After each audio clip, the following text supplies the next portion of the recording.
자, 그러면 또 다음 종목으로 가볼게요. 자, 이번에는 또 유튜브 종목입니다. 유튜브에서 오와오님께서 보내주신 종목이 있습니다. 자, 이 종목은 SK텔레콤인데요. 자, 매수 가격이 29만 5천 원입니다. 15% 비중이신데 전망이 좋은지 더 들고 가도 되는지 궁금합니다라고 하셨거든요. 자, 그러면 SK텔레콤 살펴보겠습니다.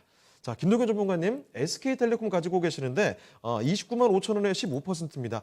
최근 주가 흐름 상당히 괜찮네요. 더 들고 가도 되는지 여쭤보셨는데 전망 좀 어떻게 보고 계십니까? SK텔레콤은 지금은 사실 뭐 분할 모멘텀이 있기 때문에 네. 이 분할을 그대로 가지고 가느냐만 우선 결정을 하시면 될 것 같습니다. 그 분할을 가지고 넘기실 계획이 아니시면 예. 뭐 현재로서는 35만 원 직전 고점 정도를 고점 인식으로 좀 대응을 하시면 될 것 같기 때문에 네. 매매 정지 기간이 10월 26일부터 11월 26일입니다. 그러니까 10월 26일부터 11월 26일 요 기간 동안 그냥 그대로 유지를 보유를 하시면은 예. 요건 물적 분할이 아니라 인적 분할입니다. 물적 분할은 분할해서 자회사로 두는 거지만 인적 네. 분할은 두 회사가 분할 상장하는 거니까 뭐 그대로 가지고 가실지 이것만 결정하시면 될 것 같습니다. 네. 주식시장 분위기는 사실 신규 종목에 대한 뭔가 눈높이 뭐 예를 들어서 분할 종목 신설 기업이 상장할 때 따상 나오지 않을까. 이거는 공모가 아니니까. 네. 기존 SK텔레콤 주식을 두 개로 나눠서 기존 전속회사 남기고 새로운 회사 상장하는 거니까 네. 그거 기대를 하실 수 있는데 사실 에코프로가 최근에 그렇게 인적 분할해서 상장했을 때는 네. 상장 당일 차이가 없었어요. 네. 그냥 기존에 갖고 있던 거의 그 수준으로 상장을 했어요. 그래서 기존의 사업회사가 낮게 기준가가 시작하고 예. 신규 신설 상장 기업이 신설 법인이 그렇게 높지 않게 나와가지고 에코프로 같은 경우에는 에코프로 HN이랑 상장할 때 상장 차익은 없었어요. 네. 그 나중에 이후에 HN이 사업 가치로 올라간 거지. 그렇죠. 그래서 SK텔레콤을 그렇게 그 자금을 우리 시청자님 15% 자금을 그 분할을 보고 그냥 11월 한 달 묵힐 거냐. 아까 제가 분할 그 거래 정지 기간 말씀드렸죠. 26일부터였나요? 그렇게 10월 말에 어떻게 하느냐에 대한 판단을 지금 미리 해놔야지 이걸 챙길 거냐 그냥 가만히 있을 거냐 오히려 네. 그 결정인 것 같아요.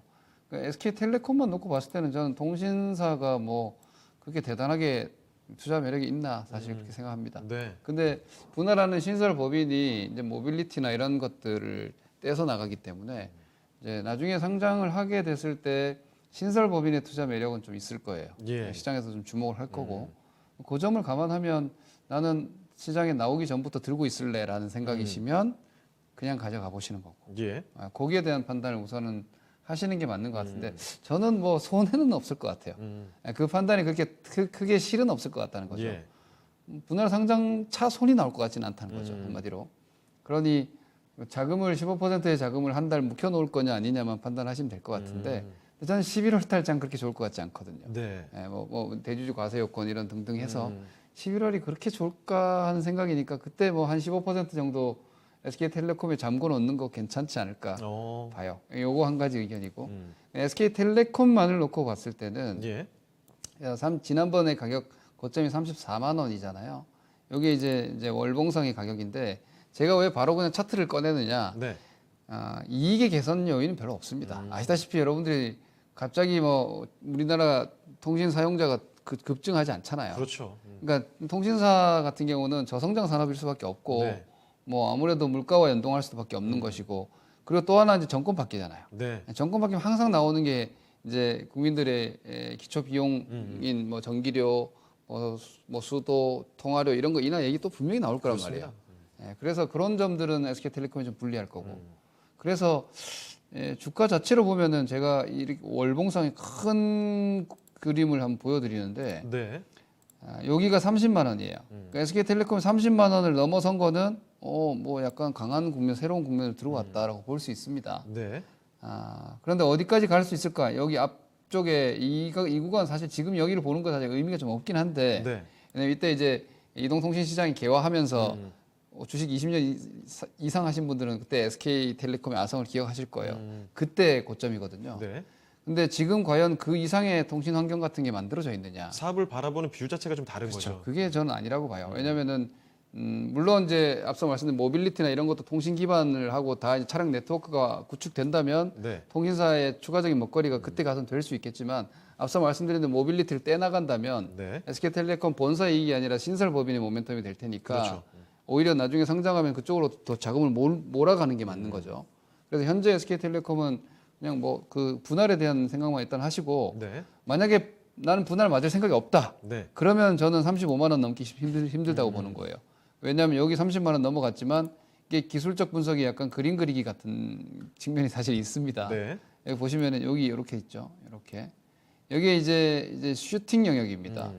원래 SK텔레콤 20년 박스는 15만 원에서 30만 원이라고 볼 수 있고요. 네. 잠깐씩 12만 원 내려왔었고 거기 한 보시다시피 한 2, 3만 원, 3만 원 텀 정도 되는 거죠. 예. 그리고 요 30만 원대 있다가 가끔 34만 원 이렇게 넘어갈 수 있다는 거죠. 네. 그게 예전에 15에서 13 깨진 것처럼.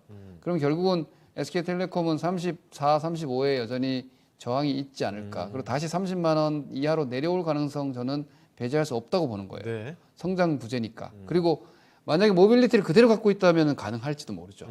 근데 이건 물적 분할, 인적 분할도 마찬가지예요. 떼버리니까. 그러면 지금 SK의 신설법인 쪽으로 그런 신사업 모멘텀들이 가버리니까 네. 네, 기존의 통신사업 위주의 SK텔레콤은 다시 30 이하로 내려오지 않을까? 길게 봐서는 이런 생각이기 때문에 예. 오히려 SK텔레콤 자체로 보면은 34, 5만 원대 매도 이익 실현 의견이고요. SK텔레콤과 분할해서 상장하는 11월 말에 상장할 신설 기업에 대해서는 한번 볼만한 모멘텀이 있다. 그건 이후에 상장하고도 한번 관심을 가질 만하다 이렇게 의견 드리겠습니다. 알겠습니다. 자, SK텔레콤 살펴드렸습니다. 일단 그 윗방향으로 가더라도 뭐 34만 원, 5만 원 정도 뚫기는 쉽지 않을 거라는 점 말씀을 드리겠고, 30만 원을 다시 또 내려갈 가능성도 염두에 두실 필요가 있을 것 같네요. 자, 분할에 대한 이야기도 상세히 말씀드렸으니까 같이 참고를 해보시길 바랍니다. 자, 이렇게 오하오님의 SK텔레콤 살펴드렸습니다.